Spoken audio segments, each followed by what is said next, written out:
You know that song, Open the Eyes of My Heart, Lord.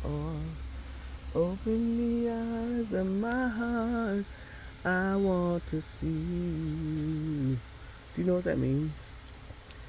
He's talking about seeing the poor and the hungry and the sick.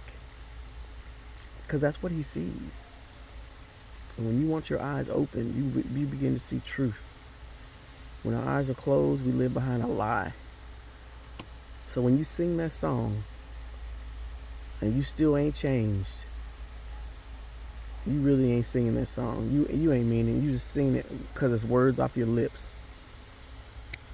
But opening your eyes to your heart is talking about love and seeing people the way God sees them.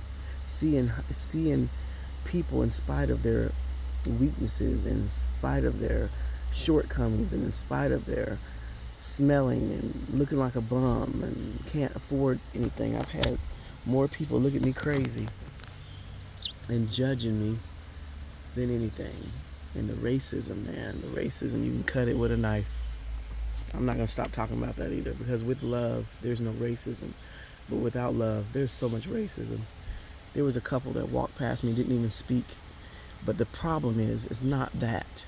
The problem is there's a child involved, and you're teaching them how. You're setting the standards for your children. When you have children, they are the victims of your racism. They are the victims of things that you won't change in your life, and they become just like you. So when you walk by somebody, because of the color of their skin, you won't speak because you don't know how, or you don't know what to say. You don't know how it's going to work out.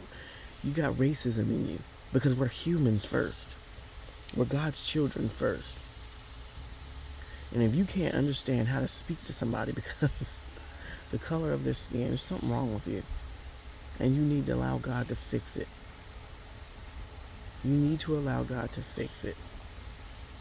But when you don't speak to another human being and be kind, and you have children with you, you are setting the standard for your children, and you're building a generation of that garbage. That's why I said there's racism in each person.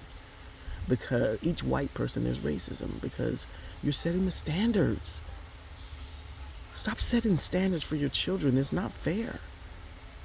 Ask God to put love in your heart so that you can love others no matter the color of their freaking skin, man. You're setting the standard for your children. If you don't speak, they're not going to speak.